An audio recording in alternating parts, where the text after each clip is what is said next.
The smell of frying oil and cheap cologne clung to my uniform as I balanced 3 plates along my forearm. Friday night at Lorenzo's meant full sections, aching feet, and customers who believed their 20% tip entitled them to treat me like less than human.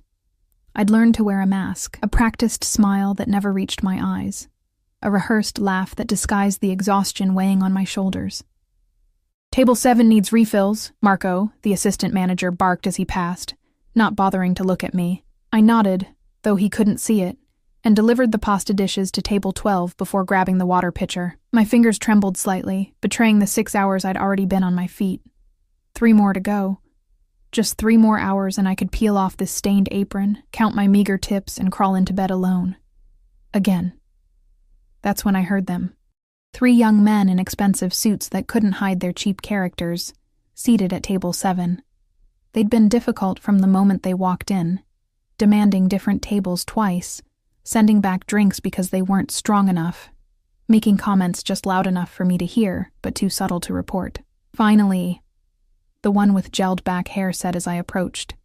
His eyes traveled up my body like he was appraising merchandise. "We were about to die of thirst over here." I forced my lips into that practiced smile. "I'm sorry for the wait. Would anyone like anything besides water?"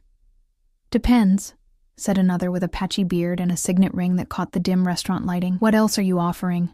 His friend snickered.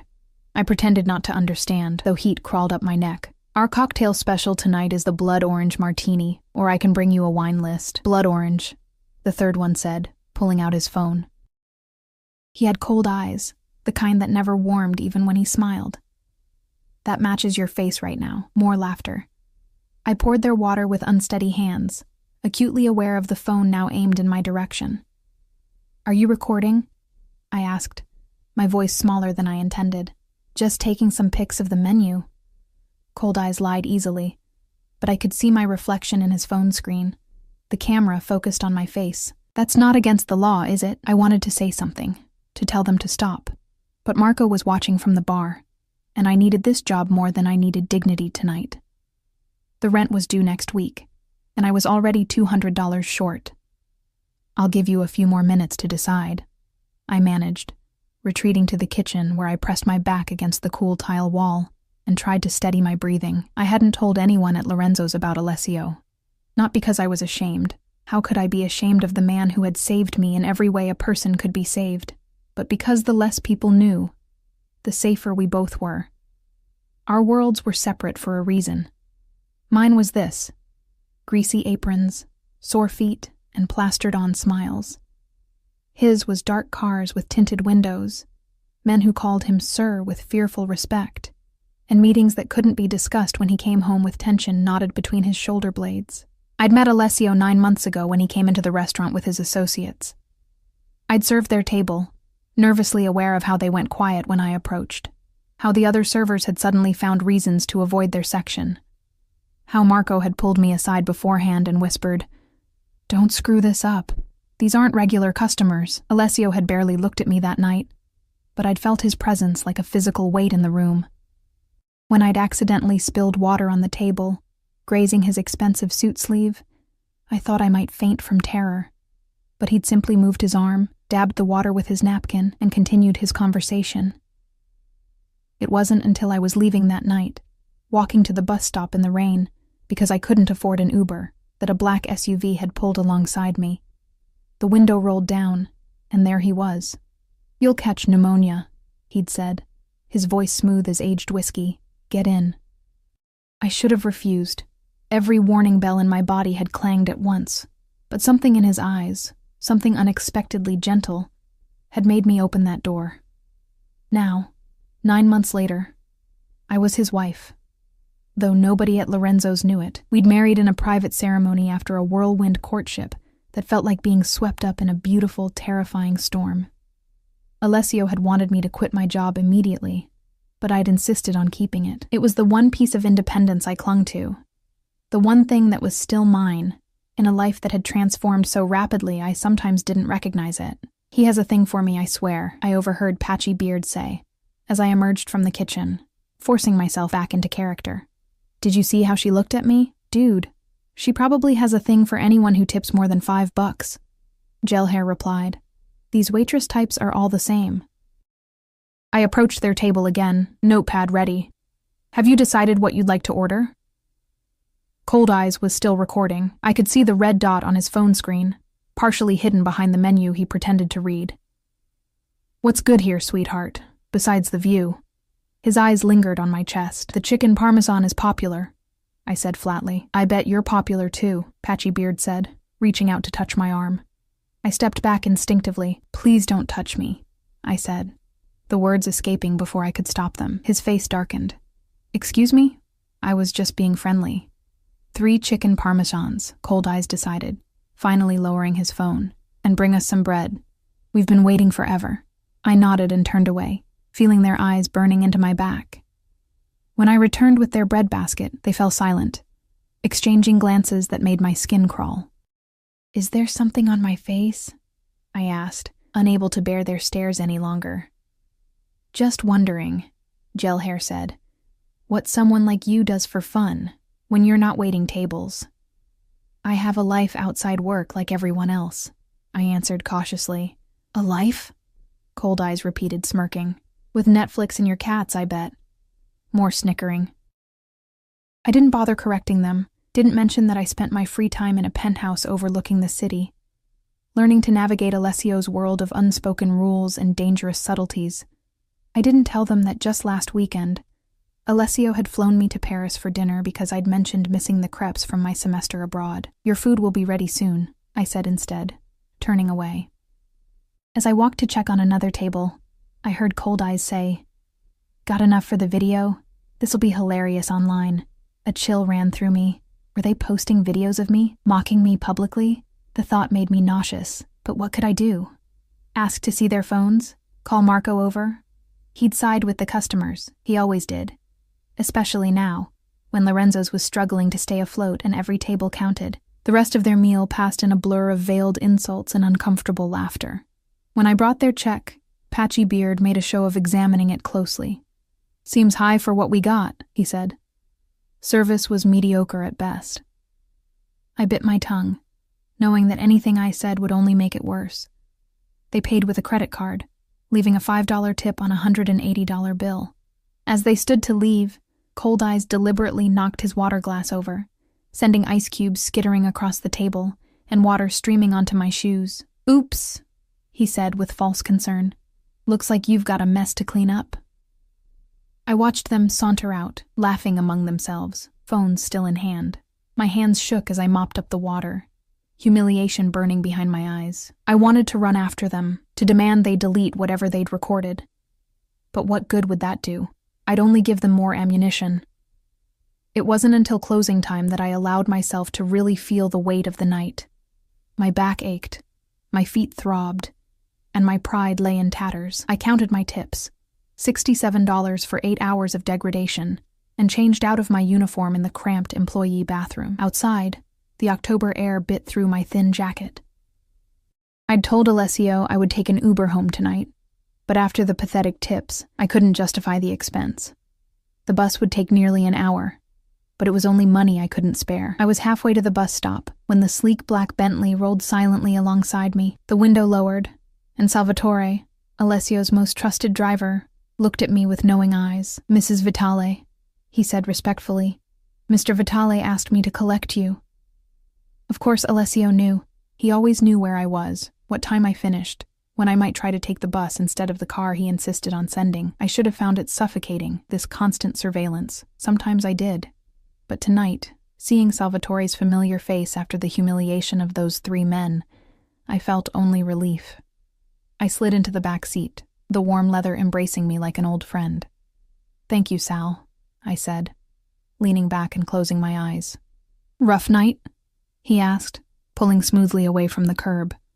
Just tired, I replied, not wanting to burden him with the details. The city lights blurred outside the window as we drove toward the high-rise where Alessio and I lived. I thought about the 3 men, wondering what their lives were like. Did they go home to partners who loved them?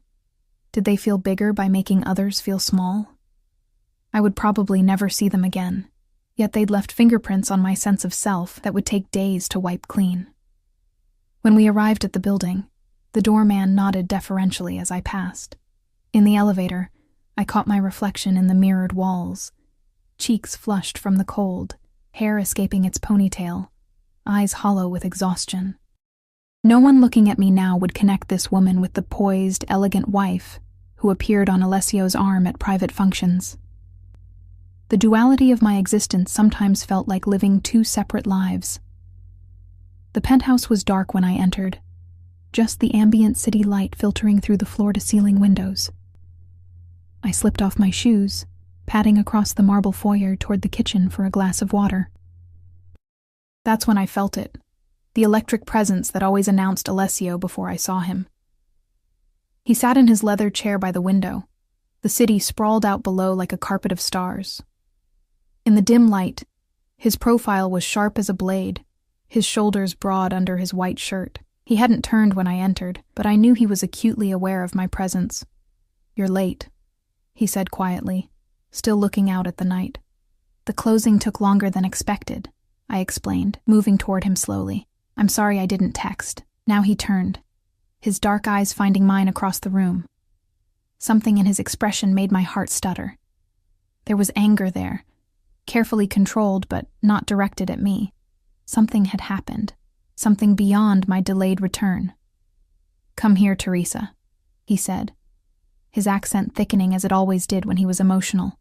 I went to him, drawn by the gravity he exerted. When I reached his chair, he pulled me onto his lap, one hand cradling my face with surprising gentleness. "Tell me about your night," he said, his thumb tracing my cheekbone. "It was just a normal shift," I said carefully. "Nothing special." His eyes, nearly black in the low light, studied mine. "No difficult customers? No one who made you uncomfortable?" My pulse quickened. How could he know?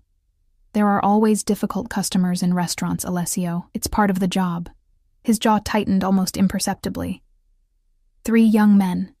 Table 7. They left you $5 on nearly 200. Cold dread pooled in my stomach. "How did you—" "That's not important." His hand slid to the nape of my neck, fingers threading through my hair. "What's important is what they did. What they said to you. I want to hear it from you, Teresa. All of it." I swallowed hard, trying to process what was happening. Alessio never discussed my work at Lorenzo's in detail. He knew I cherished that small independence, and though I sensed his disapproval, he had respected my wishes, until now. "They were just rude customers," I said, attempting to downplay the situation. "It happens all the time." Alessio's fingers stilled against my neck, his expression unchanged, but his eyes darkening like storm clouds gathering on the horizon. "Don't lie to me, Teresa. Not about this." The quiet command in his voice made me shiver. I'd seen glimpses of this Alessio before, the one other men feared, the one who controlled an empire from the shadows, but never directed at me. "They recorded me," I admitted finally. The words like ash in my mouth made comments. "Nothing I can't handle." "Show me your phone." It wasn't a request. I hesitated, then reached for my purse on the side table. He took my phone gently but firmly, unlocked it with the code he'd memorized despite never asking for it, and began scrolling. I watched his face, trying to understand what he was looking for. "What are you doing?" I asked. "Checking something." His thumbs moved deftly across the screen. A video was posted tonight, tagged with Lorenzo's location. My breath caught. A video of me? He found what he was searching for, his expression hardening into something I barely recognized. Without a word, he turned the phone so I could see the screen. It was me, filmed from Table 7's vantage point. I was serving their water, my face flushed with embarrassment as they made comments just quiet enough that the microphone didn't catch them clearly. The caption read, "When the waitress thinks she's too good for a compliment, someone needs to be knocked down a peg." The comments underneath were worse. "Stuck-up bitch probably expects $50 tips for that attitude. 5'10" at best, acting like she's a model. I know where this place is. Maybe I should visit and see if she'll serve me better." Nausea rose in my throat as I saw the view count. 12,543 and climbing. It had only been posted 3 hours ago. "Alessio," I whispered, unable to formulate what I was feeling into words. He took the phone back, his movements controlled in a way that signaled danger more clearly than any outburst. Who are they? I don't know. Just customers. Names? They paid with a credit card. Marco would know, or I stopped, realizing what I was saying. Alessio, please. It's just a stupid video. People will forget about it by tomorrow. His eyes met mine, and I saw something there that made my heart race. Not with fear for myself, but fear for what he might do. No one speaks to my wife like that. No one films you without consent. No one humiliates you for entertainment. I placed my hand against his chest, feeling his heart hammering beneath the crisp fabric of his shirt. I'm fine. Really. You're not fine. I can see it in your eyes. He tucked a strand of hair behind my ear. You should have called me. And what? Have you show up at Lorenzo's with your men, create a scene? I've worked hard to keep these parts of my life separate. A shadow crossed his face. You're ashamed of me. No, I said quickly, grabbing his hand. Never that. I need something that's mine, something normal. Being disrespected and exploited is normal? His voice remained soft, but there was steel beneath the velvet. Being recorded and mocked online is normal? Tears pricked at my eyes. That's not what I meant. He sighed, drawing me closer until my head rested against his shoulder. I breathed in his scent. Expensive cologne, a hint of whiskey. Something uniquely him that always made me feel safe, despite knowing exactly what he was capable of. I've respected your wishes, Teresa. I've let you keep this job, even though it kills me to see you exhausted, to know you're serving others when you should be treated like a queen. I've stayed away, kept my worlds from colliding with yours. His lips brushed my temple. But this I cannot ignore. A tear slipped down my cheek. What are you going to do? Don't ask questions you don't want answers to, amore mio. He wiped away my tear with his thumb. Just know that no one who disrespects you will ever do so again. His words should have frightened me. 9 months ago, they would have. But I'd learned that Alessio's moral code, while different from what society deemed acceptable, was unbreakable in its own way. His loyalty, once given, was absolute. His protection, all-encompassing. They don't know who I am, I said quietly. Who you are. They're just entitled jerks who thought it would be fun to mock the waitress. That's their mistake, he replied simply. One they'll regret. I wanted to argue further, to make him understand that this kind of retaliation would only blur the boundaries I'd worked so hard to maintain. But exhaustion swept over me suddenly, the weight of the night's humiliation compounding with the physical toll of my shift. Alessio sensed the change immediately. Without another word, he stood, lifting me effortlessly in his arms. He carried me to our bedroom, setting me gently on the edge of the vast bed, before kneeling to remove my socks. You don't have to do that, I murmured, embarrassed at being cared for like a child. Your feet are swollen, he observed, his thumbs pressing gently against my arches. You were on them for too long. I winced as he found a particularly tender spot. Occupational hazard. His eyes flicked up to mine. One you won't have to endure much longer. I tensed. Alessio, we agreed. That was before I saw you being treated like this. He rose, moving to the bathroom where I heard water running. Come. A bath will help. Too tired to argue, I followed him into the marble bathroom where he'd filled the massive tub with steaming water and bath oils that smelled of lavender and jasmine. In any other circumstance, I might have been moved by his tenderness. But I couldn't shake the cold certainty that somewhere in the city, 3 young men had no idea what was coming for them. Alessio, I tried one more time as he helped me undress. Promise me you won't do anything extreme. His eyes traveled over my body, not with the leering hunger of the men at table 7, but with a reverence that still made me blush after all these months. Define extreme. You know what I mean. A ghost of a smile touched his lips. I promise they will suffer no permanent physical harm. Will that satisfy you? It wasn't the promise I wanted, but it was the most I would get. I nodded, stepping into the bath and sinking into its fragrant warmth. Alessio rolled up his sleeves, knelt beside the tub, and began washing my hair, his strong fingers massaging my scalp until I felt myself melting under his touch. "Why do you still do it?" he asked softly. "Work there, when you don't need to?" I closed my eyes, considering my answer carefully, because before you, it was all I had. My independence, my ability to take care of myself, even if it was just barely. And now it's a reminder that I'm still me, that I haven't disappeared into your world completely. His hands paused for a moment. "Do you feel trapped here? With me?" I opened my eyes to find him watching me with an intensity that made my breath catch. "No. I feel transformed. Sometimes it's overwhelming, how quickly everything changed. Do you regret it?" The question hung between us, weighted with vulnerability I rarely glimpsed in him. "Never," I said firmly, reaching up to touch his face. "I love you, Alessio. I just need to hold on to pieces of who I was before you, so I don't lose myself entirely." Something in his expression softened. "I would never want you to lose yourself, your spirit, your independence. These are what drew me to you that night in the rain." The memory washed over me, standing at the bus stop, soaked and miserable, then seeing his window roll down. The choice I'd made that had altered the course of my life forever, I know. I whispered.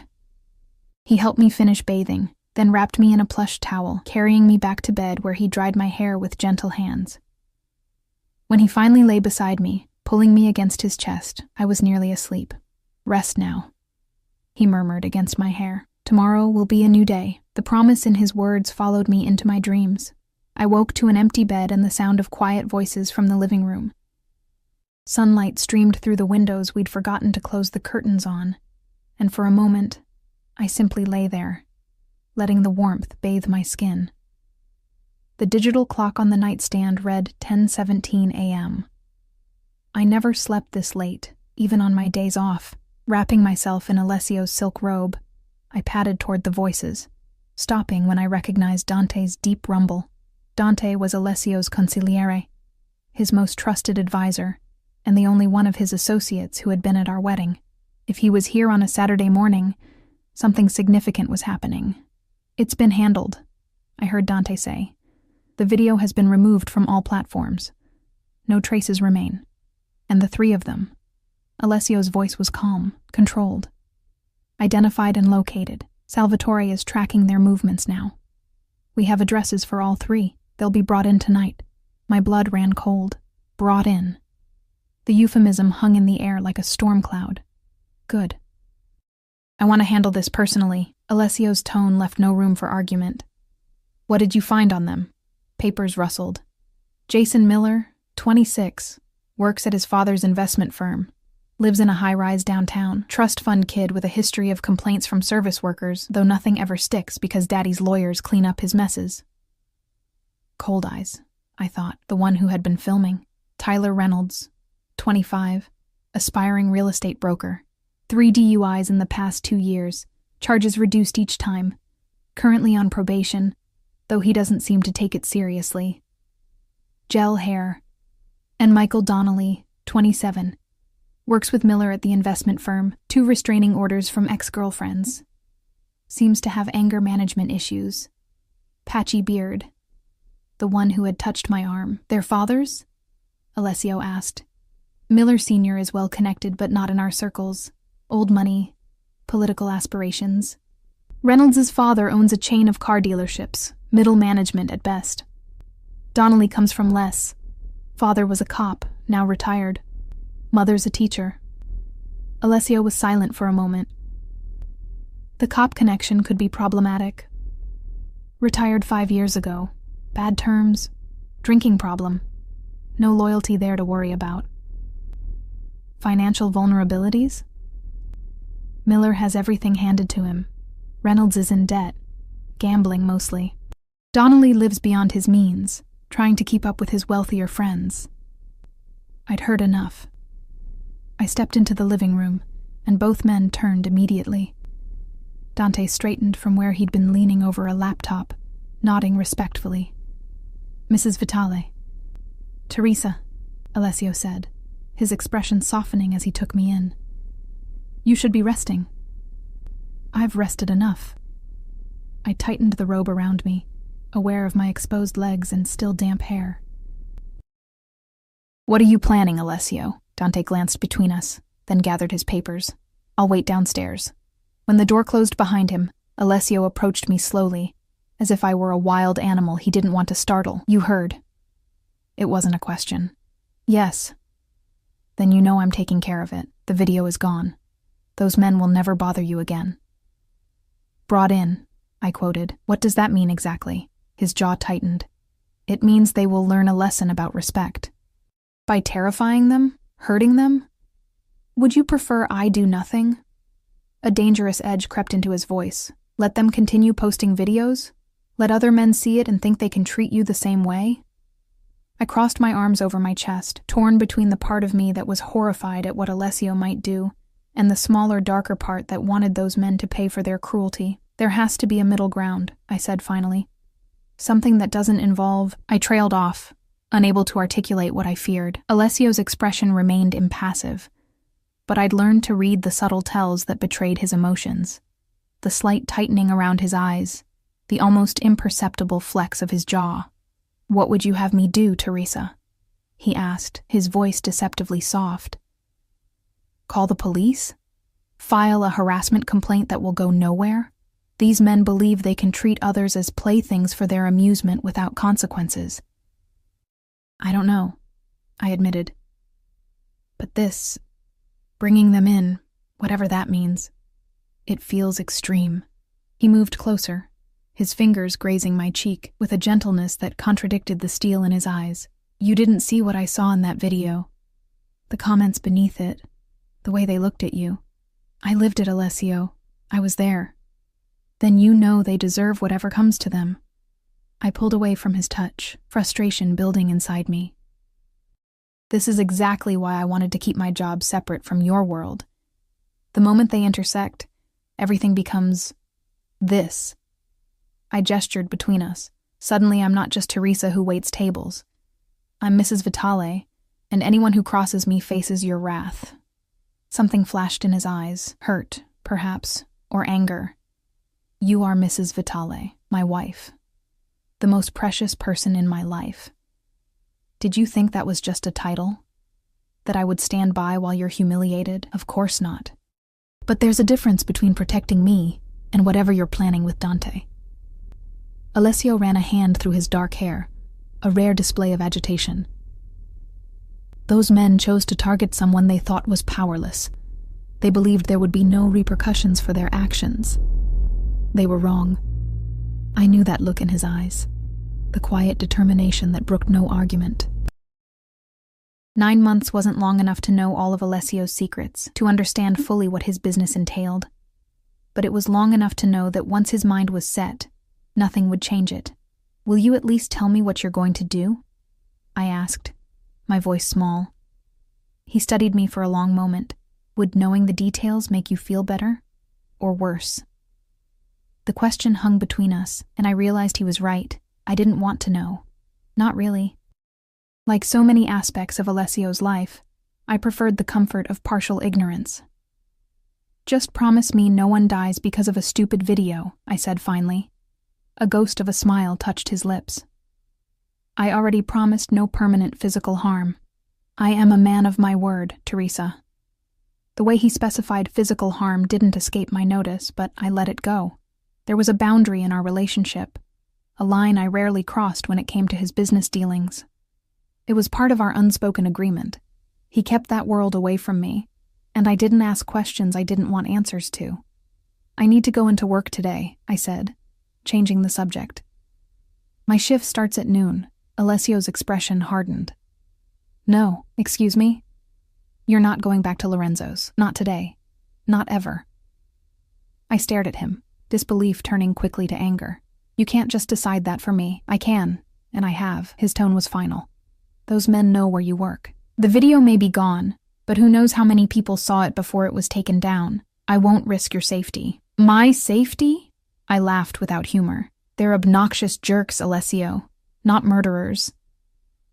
You'd be surprised how quickly one becomes the other. He took my hands in his his touch surprisingly gentle considering the tension radiating from him. "Teresa, please, for once, let me protect you without fighting me on it. By forcing me to quit my job, the one thing I've asked to keep for myself?" His eyes searched mine. "Is it worth this? Being mocked, filmed, degraded? Working until your feet swell and your back aches? For what? Tips that don't even cover your bus fare home?" "It's not about the money," I said, pulling my hands away. "It's about having something that's just mine, something normal." "Normal?" He practically spat the word. "You think those men treated you normally? You think Marco, who works you to exhaustion and sides with abusive customers, is giving you a normal experience?" I flinched at the truth in his words. "It's not always like that, isn't it?" Alessio's voice softened. "How many times have you come home with stories of customers who made inappropriate comments? How many times have you worked double shifts because Marco knows you won't say no? This job isn't your independence, Teresa. It's your cage." His words struck a nerve I hadn't realized was exposed. How many nights had I dragged myself home, feet throbbing, back aching, dignity in tatters? How many times had I swallowed my pride when customers treated me as less than human? But still, the thought of giving it up, of surrendering this last tie to the woman I was before Alessio, filled me with an inexplicable panic. "I need to shower," I said abruptly, turning away from him. "I'll be late." I felt his eyes on me as I retreated to the bathroom, closing the door between us with a quiet finality. Under the hot spray of water, I let the tears come, tears of frustration, confusion, and a strange grief for a life I was outgrowing but couldn't seem to let go of. By the time I emerged, dressed in my wrinkled uniform from the night before, Alessio was gone. A note on the kitchen counter simply read, "Car waiting downstairs. We'll talk tonight. A." I crumpled the note, equal parts relieved and disappointed that he hadn't stayed to continue our argument. Outside, as promised, the Bentley idled at the curb, Salvatore standing at attention beside it. "Mrs. Vitale," he greeted me, opening the door. "Just Teresa at work, remember?" I reminded him as I slid into the leather interior. Salvatore's expression remained impassive as he closed the door. A moment later, he was behind the wheel, pulling smoothly into traffic. "Lorenzo's?" he asked, his eyes finding mine in the rearview mirror. I hesitated, thinking of Alessio's words, the cage I couldn't seem to recognize. "Yes," I said finally. "Please." The drive was silent, tension thick in the air. I knew Salvatore reported everything to Alessio, where he took me, what time he dropped me off, whether I looked upset or tired. It was part of the invisible network of surveillance that surrounded me, one I pretended not to notice most days. As we approached Lorenzo's, I felt a strange tightening in my chest. The restaurant looked different somehow, smaller and shabbier than I remembered. Or perhaps I was the one who had changed, seeing it now through Alessio's eyes. "I'll wait," Salvatore said as he pulled to the curb. "That's not necessary. My shift ends at 8. His expression didn't change. Mr. Vitale's instructions were clear. "I'll be here." I knew better than to argue. With a sigh, I gathered my purse and stepped out of the car, feeling Salvatore's eyes on me until I pushed through Lorenzo's doors. The familiar smell of garlic and tomato sauce greeted me, along with Marco's perpetual scowl. "You're late," he barked, though a glance at the clock showed I was actually 5 minutes early. "Sorry," I said automatically, heading to the employee room to stow my purse.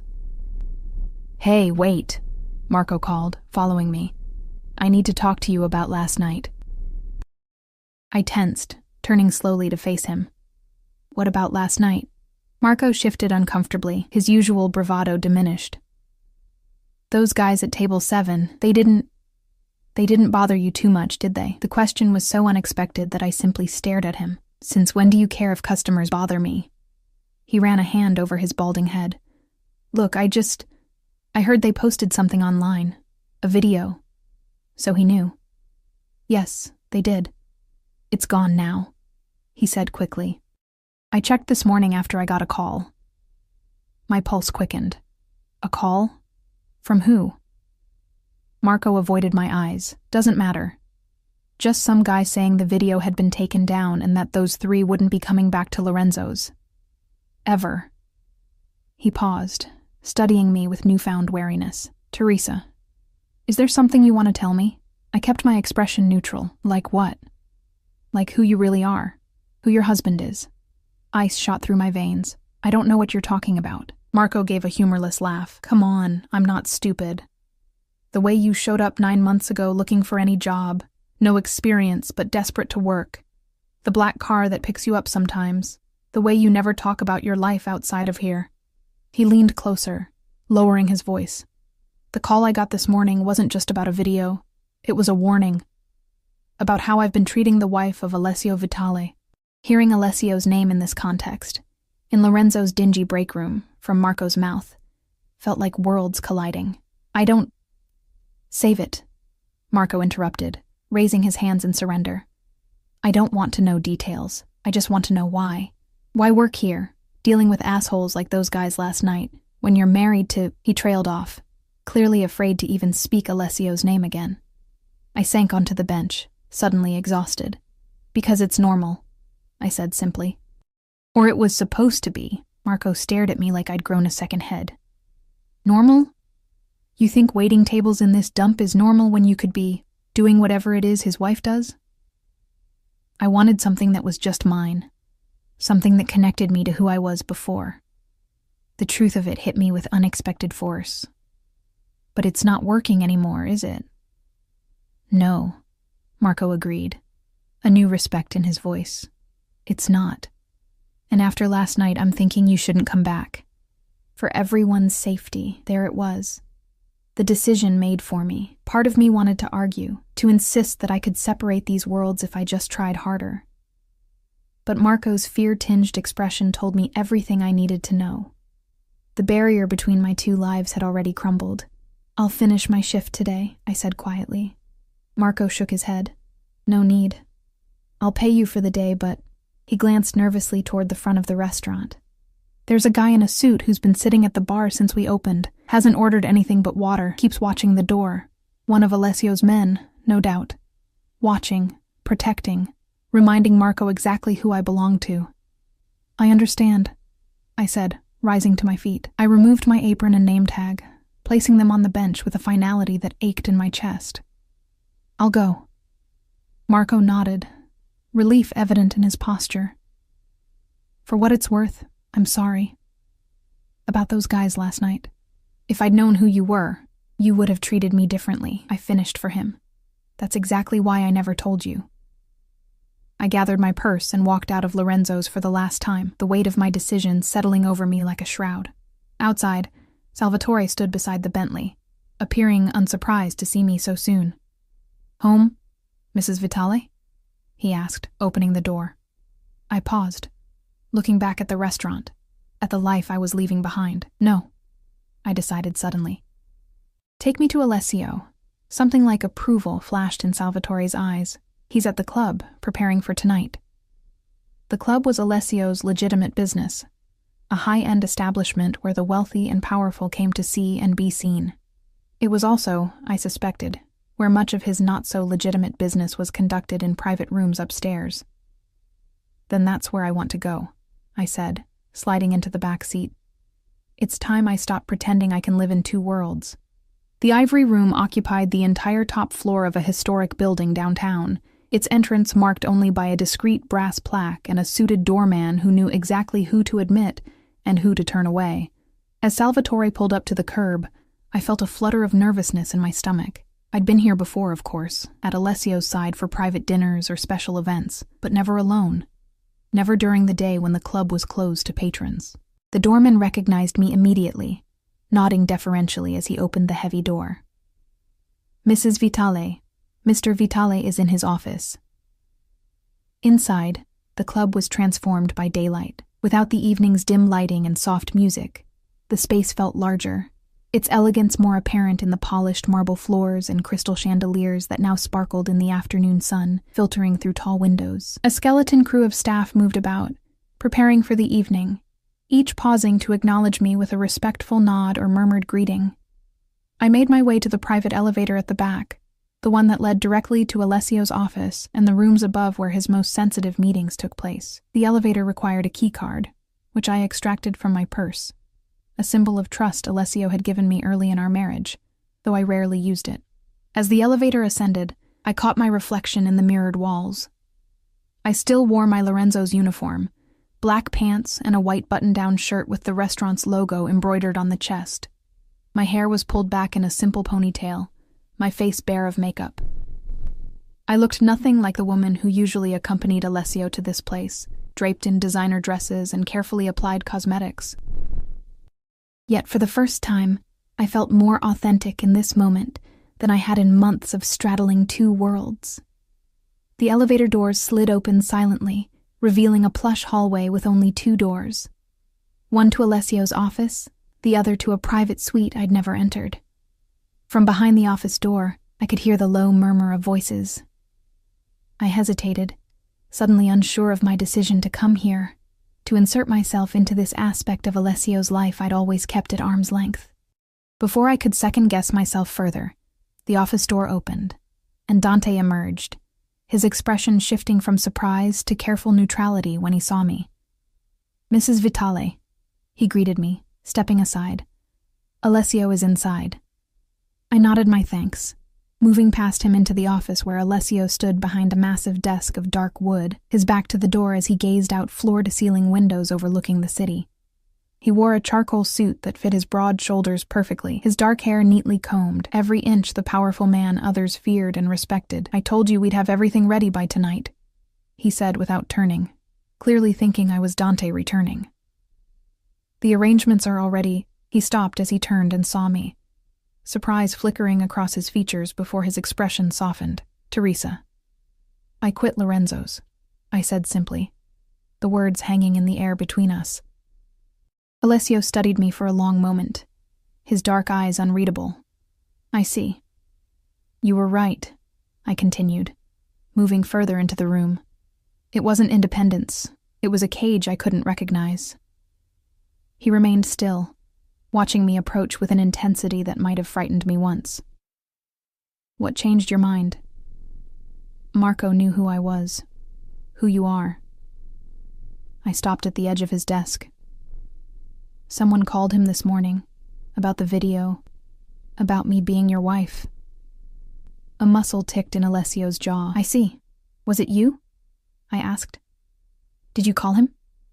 "No." He circled the desk slowly, coming to stand before me, but I won't pretend to be sorry it happened. I believed him.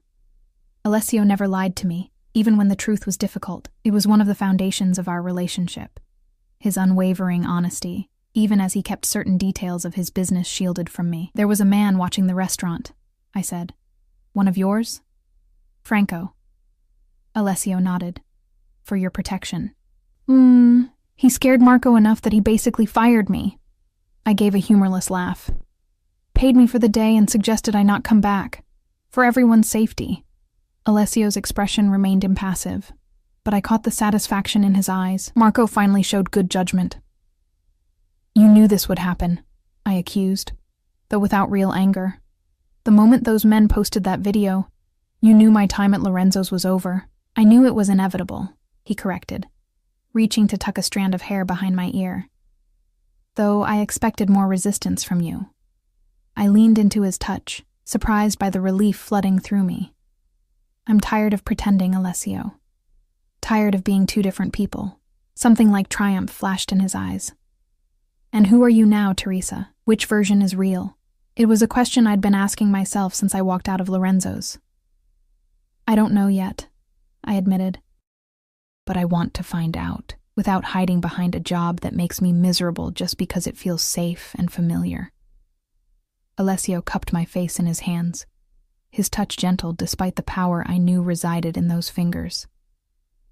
"I never wanted to take anything from you, amore mio. Only to give you everything you deserve. I know." I covered his hands with mine. "But there's something I need to ask you." His expression grew guarded. "What is that?" "Those men. The ones from last night." I swallowed hard. "What are you planning to do with them?" Alessio's hands dropped from my face, his posture straightening as he took a small step back. The subtle shift was like watching a door close, the loving husband receding, the dangerous businessman emerging. "You said you didn't want details," he reminded me. "I've changed my mind." I stood my ground. "If I'm truly accepting this life, accepting all of you, then I need to understand what that means. What you do to people who cross you, who cross me." He studied me, weighing my words, perhaps measuring my ability to handle the truth. "They'll be brought to the warehouse tonight, each one separately, so they don't draw courage from each other's presence. And then they'll learn what happens when they target someone under my protection." His voice was cool, detached. "First, they'll learn who you really are, who I am. The error in judgment they made when they chose to mock and film my wife." I suppressed a shiver. "And after that lesson, it depends on their response. If they show proper remorse, they'll be given a chance to make amends." "Amends how?" A smile touched Alessio's lips, though it didn't reach his eyes. "Financial contributions to causes benefiting service workers, substantial ones, along with public apologies posted to the same platforms where they shared their video." It wasn't what I'd expected, and if they refuse, then the lesson becomes more visceral. His expression hardened, but still within the parameters I promised you. No permanent physical harm. I tried to imagine it. These 3 arrogant young men confronted with the reality of who they'd chosen to target, faced with Alessio's quiet menace, and the knowledge of their own terrible mistake. Part of me recoiled at the thought, but another part, a darker part I rarely acknowledged, felt a thrill of satisfaction. "I want to be there," I said, the words surprising me as much as they clearly surprised Alessio. "Absolutely not." His response was immediate, brooking no argument. "Why?" I challenged. "If I'm truly your wife, if I'm accepting this life, why shouldn't I witness what happens to those who wrong me?" Alessio's eyes darkened. "Because I protect you from the ugliness of my world, Teresa. That was our agreement from the beginning." An agreement I'm questioning now.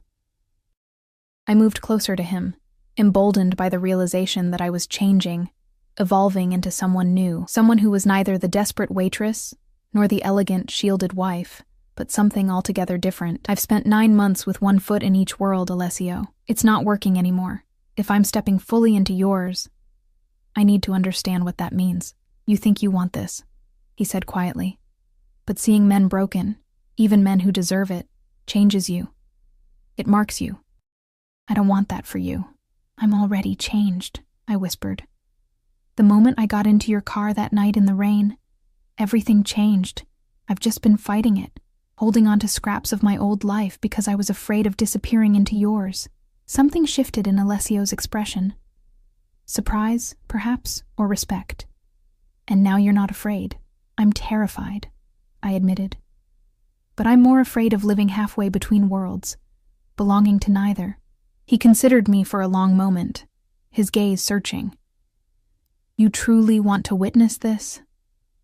"I need to see what happens when someone hurts me in your world. I need to understand the consequences." Alessio ran a hand through his hair, a rare display of indecision. "There are parts of my business you should never see, Teresa. Lines I never want you to cross." "I'm not asking to be involved in your business," I clarified. "Just this. Just tonight." He was silent for so long I thought he would refuse. Finally he nodded, a single sharp movement. "On one condition. You stay with me at all times. You speak only when I indicate you may. And if at any point I tell you to leave, you do so without question." It wasn't really one condition, but I nodded anyway. Agreed. "Then be ready at 9. Wear something appropriate." "Appropriate for what?" A ghost of a smile touched his lips. "For meeting the men who thought they could humiliate Alessio Vitale's wife with impunity."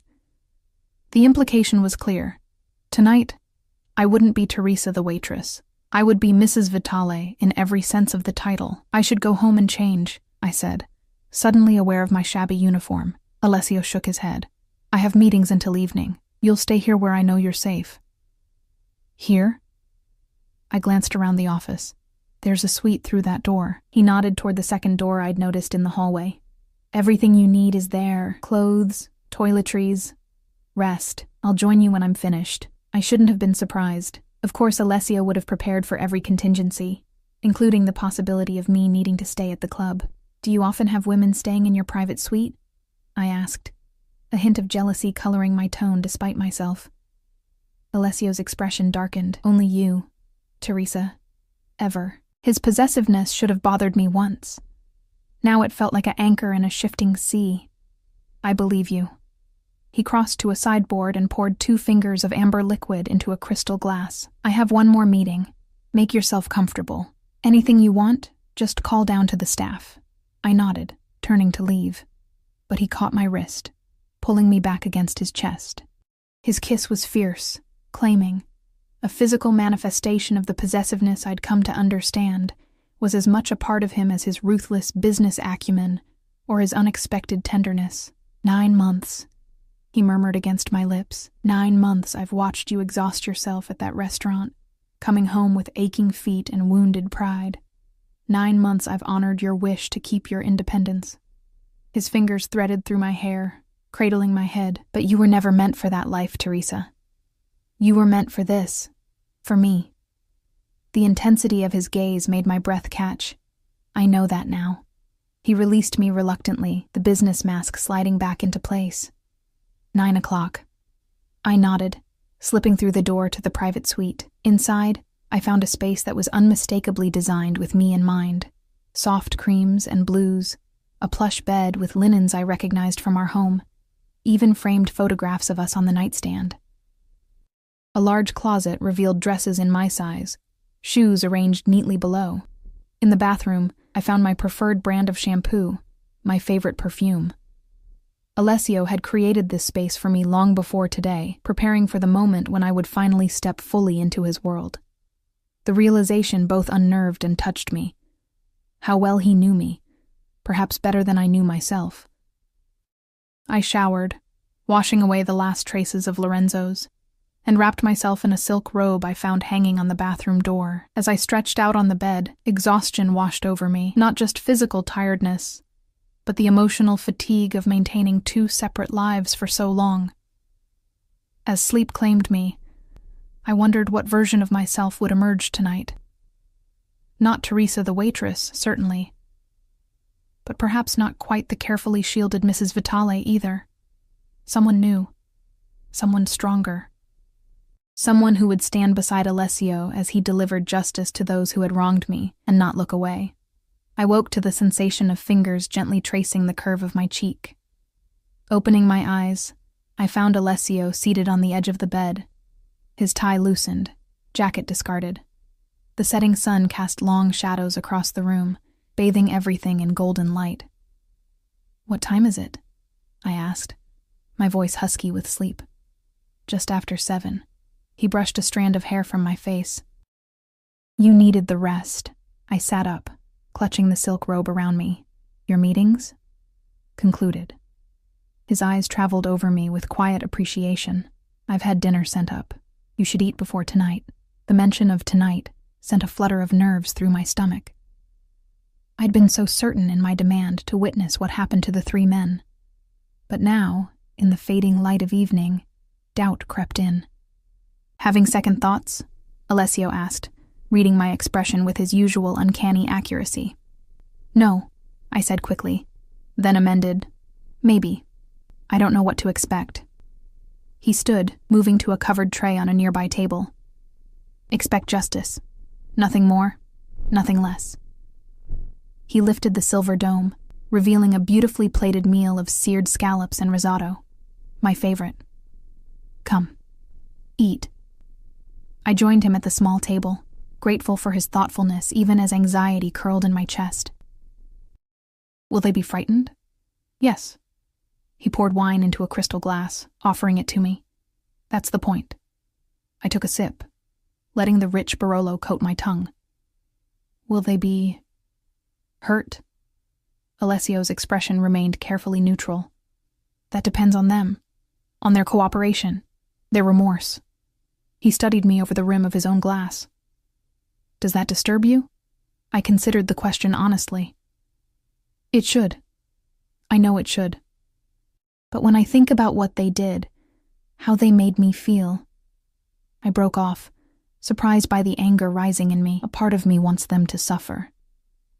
That's natural, Alessio said, his voice gentle. They humiliated you, treated you as less than human. The desire for retribution is as old as humanity itself. But it's not right, I argued, more with myself than with him. Says who? He leaned forward, his dark eyes intense. The law? The same law that would have done nothing if you'd reported them? The same law that lets men like Jason Miller walk free because his father's money shields him from consequences? I had no answer for that. In the 9 months since meeting Alessio, I'd come to understand that his moral code, while different from what society deemed acceptable, had its own internal logic.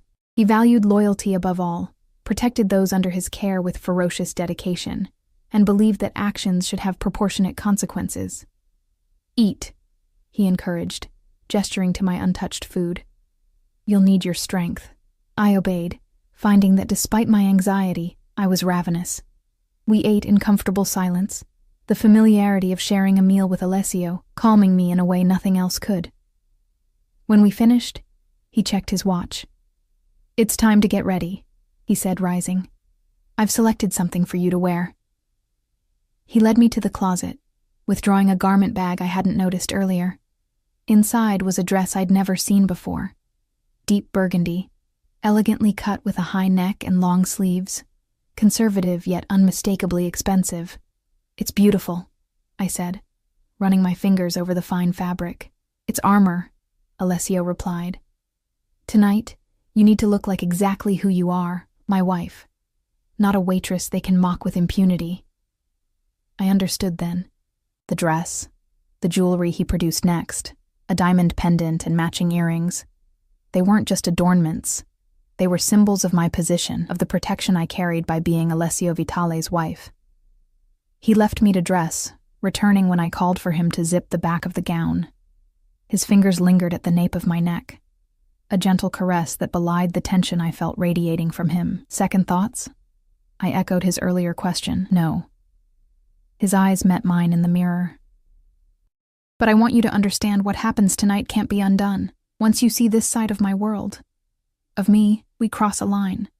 I turned to face him, taking in his immaculate appearance. He'd changed into a fresh suit, black as midnight, with a tie that matched my dress perfectly. His hair was combed back, emphasizing the sharp angles of his face. He looked dangerous, powerful, every inch the man others feared. I'm ready, I said, surprising myself with the steadiness of my voice. His eyes searched mine for a moment before he nodded, apparently satisfied with what he found. Then let's go. We took his private elevator down to the parking garage where Salvatore waited with the Bentley. The drive was silent, tension building with each passing minute as we left the gleaming downtown buildings behind, heading toward the industrial district by the river. The warehouse appeared ordinary from the outside, a nondescript building with no signs or markings, just one of many in the row of similar structures. The only indication of its significance was the 2 black SUVs parked near the entrance and the men standing guard, who straightened as our car approached. Salvatore opened my door, his expression revealing nothing as he helped me out. Alessio placed his hand at the small of my back, a reassuring pressure as we walked toward the entrance. Inside, the warehouse was surprisingly clean. The concrete floor polished, the lighting stark but even. A large open space contained nothing but 3 chairs positioned several yards apart, each occupied by a man whose hands appeared to be bound behind his back. Dante stood to one side, along with 4 other men I recognized from Alessio's security detail. The 3 young men from Lorenzo's looked dramatically different from the cocky customers who had mocked me. Their expensive suits were rumpled, their faces pale with fear. Cold Eyes, Jason, sat rigidly in his chair, jaw clenched in defiance. Gel hair, Tyler, couldn't stop nervously shifting, his eyes darting around the room. Patchy beard, Michael, had his head bowed, shoulders slumped in defeat. They didn't notice our entrance at first, giving me a moment to steady myself. Alessio's hand tightened slightly at my waist. "Remember our agreement," he murmured, his breath warm against my ear. "Stay beside me. Speak only when I indicate, and if I tell you to leave, I go without question," I finished. "I understand." He nodded once, then straightened to his full height, his presence seeming to fill the cavernous space. "Gentlemen," he said, his voice carrying easily across the room. All three heads snapped up, fear evident in their expressions as they registered Alessio's presence. Then, almost in unison, their eyes shifted to me, confusion replacing fear for a brief moment before horrified recognition dawned. "The waitress," Jason whispered, the blood draining from his face. Alessio guided me forward, his pace unhurried as we approached the center of the room. "Not just a waitress," he corrected, his tone conversational, yet somehow more terrifying for its calm. "My wife, Mrs. Teresa Vitale." The name hung in the air, and I watched as its significance registered with each of them. Tyler's nervous fidgeting stopped abruptly, his body going completely still. Michael raised his head, eyes wide with dawning terror. Jason's defiance cracked, fear seeping through. "You didn't know," Alessio continued, circling behind them slowly while keeping me at his side. "You thought she was just a server you could mock, film, humiliate online for your amusement. No consequences, no repercussions."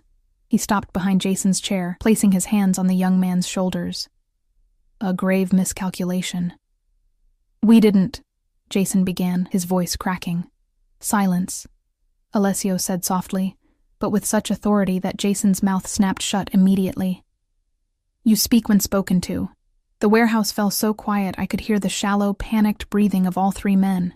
Alessio moved to stand before them, drawing me gently to his side. "My wife believes in second chances," he said, his eyes moving between the three terrified faces.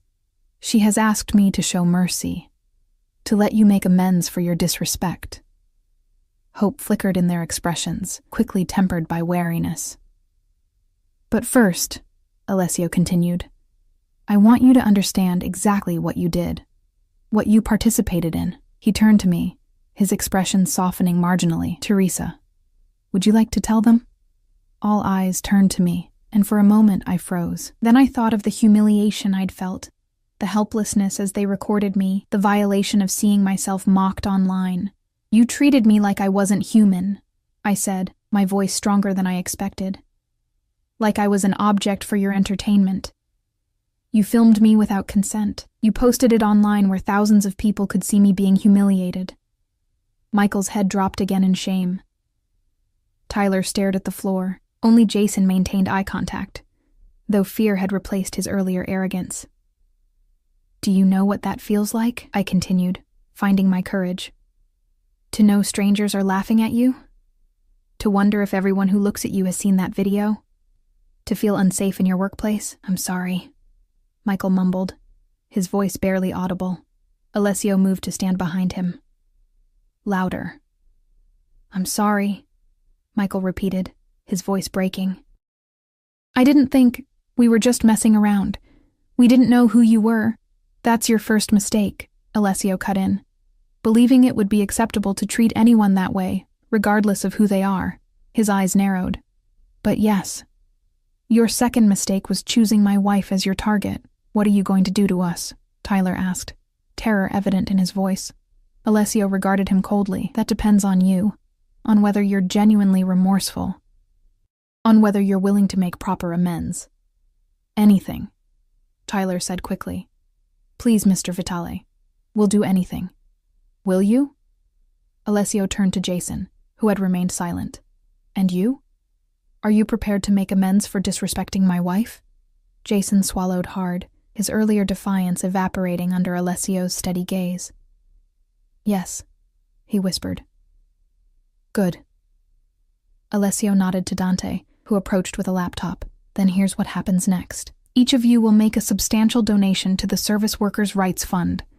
For you, Jason, given your family's resources, that amount is $250,000. Jason's eyes widened. 200 and... "Would you prefer an alternative arrangement?" Alessio asked softly. No, I'll pay. I'll pay right now." "Tyler, your contribution will be $75,000. Tyler nodded frantically. "Yes, sir. Thank you, sir." "And Michael, $50,000. Michael looked up, relief washing over his face. "Yes, of course. Additionally," Alessio continued, You will each post public apologies on your social media accounts, acknowledging your behavior and its consequences. The wording will be provided to you." "Is that it?" Jason asked, then quickly added, "I mean, yes, absolutely." Alessio's expression remained impassive. "Almost. One final condition." He turned to me, his eyes softening slightly. "Teresa, is there anything specific you would like from these men?" I hadn't expected this, the opportunity to name my own terms. I looked at the 3 frightened faces before me, men who had towered over me at Lorenzo's but now seemed small and pathetic. What did I want from them? "I want you to work in service for 1 month," I said finally. "Each of you, waiting tables, cleaning dishes, whatever the hardest job is, and I want proof that you did it." Surprise flickered across Alessio's face, followed by something like pride. "An excellent suggestion. Dante will arrange appropriate placements. You will report daily, complete your shifts without complaint, and treat every colleague and customer with respect." Relief washed over their faces. Clearly they had expected much worse. "If any of these conditions are not met," Alessio added, his voice hardening, "we will have another conversation, one far less pleasant." The threat hung in the air, unmistakable in its clarity. "Do we understand each other?" Alessio asked. All 3 nodded vigorously. "Verbal answers," he commanded. "Yes, sir," they chorused. "Good." He turned to Dante. "Process the donations now, then release them one at a time, 30 minutes apart. Different drivers, different routes." "Yes, boss," Dante replied, moving toward Jason first with the laptop. Alessio placed his hand on the small of my back again, guiding me toward the exit. "We're finished here." As we walked away, I glanced back at the 3 men who had tormented me just 24 hours earlier. They looked broken, humbled, utterly transformed by fear and the reality of consequences. I should have felt satisfaction, perhaps even vindication. Instead, I felt something more complex, a mixture of relief, closure, and a strange kind of power I'd never experienced before. Outside, the night air was cool against my flushed cheeks. Alessio studied me as Salvatore held the car door. "Regrets?" he asked quietly. I considered the question, searching my feelings honestly. "No," I said finally, "but I don't think I need to see anything like that again." A smile touched his lips. One glimpse behind the curtain was enough? More than enough. I reached for his hand, lacing my fingers through his. "Thank you for letting me choose their punishment, the service work." "It was inspired," he said, helping me into the car. "Fitting." Just. As Salvatore drove us back toward the city, I leaned against Alessio's shoulder, feeling the tension of the past 24 hours slowly dissipate. The humiliation of Lorenzo's, the argument this morning, the confrontation at the warehouse. It all seemed to recede, leaving only the certainty that I had finally stopped living between worlds. "What now?" I asked as we watched the city lights approach. Alessio's arm tightened around me. "Whatever you want, Teresa. You don't have to work at Lorenzo's, but that doesn't mean you can't find something that's yours. Something worthy of your talents." I considered this, the freedom of possibilities stretching before me. I've always wanted to finish my degree. Maybe open a small bookshop someday. "Then that's what you'll do," he said simply, as if making it so required nothing more than his word. Perhaps, in his world, it didn't. As we pulled up to our building, the doorman rushing to open my door, I realized that the woman who had left this morning, trapped between worlds, clinging desperately to a false independence, was gone.